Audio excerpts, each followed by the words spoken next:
L'Église doit bénéficier du ministère de tous. Si Dieu use de sa grâce envers nous, tous les frères et les sœurs travailleront ensemble dans le service de Dieu.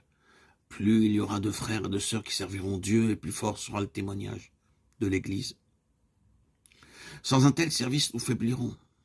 C'est une chose glorieuse de servir Dieu. C'est glorieux lorsque Dieu accepte que nous le servions, voyant combien nous sommes faibles et misérables.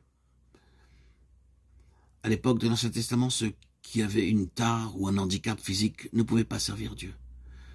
Mais maintenant, aussi vils que nous puissions être, Dieu nous appelle à son service. C'est pourquoi même si nous sommes perclus des deux pieds, allons vers Dieu pour le servir. En réalité, être sacrificateur de Dieu, ça signifie que nous sommes près de lui, avec un libre accès direct, sans passer par un quelconque intermédiaire.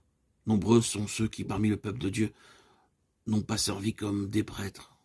Au 1er siècle, à l'époque des apôtres, chaque croyant servait Dieu. Au 4e siècle, beaucoup pouvaient dire « Nous sommes le peuple de Dieu, mais nous continuerons à demeurer dans le monde. Nous apportons seulement l'argent. » Que ceux qui sont spirituels s'occupent du service spirituel. Voilà la pensée qui était à l'époque. Ainsi, l'Église s'est trouvée dans le même état qu'Israël après l'adoration du veau d'or. Beaucoup, parmi le peuple, ne servaient plus comme des prêtres. Nous devons progresser dans la voie de la restauration aujourd'hui. Je désire que tous, frères et sœurs, puissent voir cela. C'est la volonté de Dieu dans ces derniers temps de rétablir sa pleine pensée.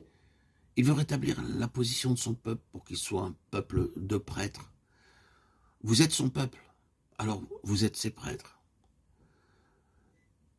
Depuis le départ du Seigneur Jésus de ce monde jusqu'à l'époque de la rédaction du livre de l'Apocalypse et la période postérieure, tous les enfants de Dieu ont été ses sacrificateurs, ses prêtres.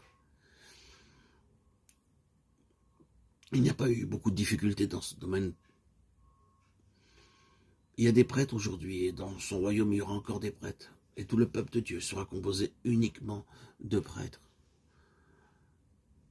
Le royaume de Dieu viendra si nous le servons tous. Si un jour, dans toutes les églises locales, tous les frères et sœurs servaient Dieu, le royaume de Dieu serait au milieu de nous. Le royaume de sacrificateurs. C'est une chose glorieuse en vérité, que cette pensée nous anime pour tout lui sacrifier et pour lui être fidèle. La base de la sacrificature, c'est d'avoir été accepté par Dieu. Dans l'Ancienne Alliance, la base de la sacrificature, c'était que Dieu leur avait demandé de s'approcher de lui sans crainte de mourir. C'est une grande chose. Les plans de propositions étaient uniquement partagés par les sacrificateurs. Seuls les sacrificateurs pouvaient entrer dans le sanctuaire pour y apporter les offrandes.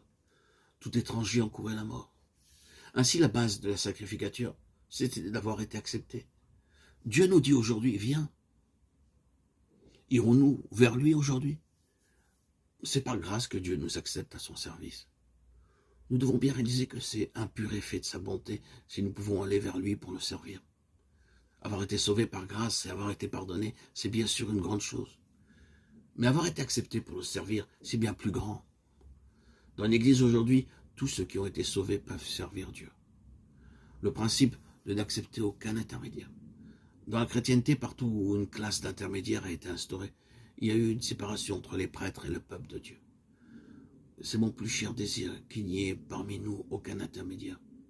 Que le Seigneur nous garde et nous préserve de tomber, comme ce fut le cas pour les Israélites.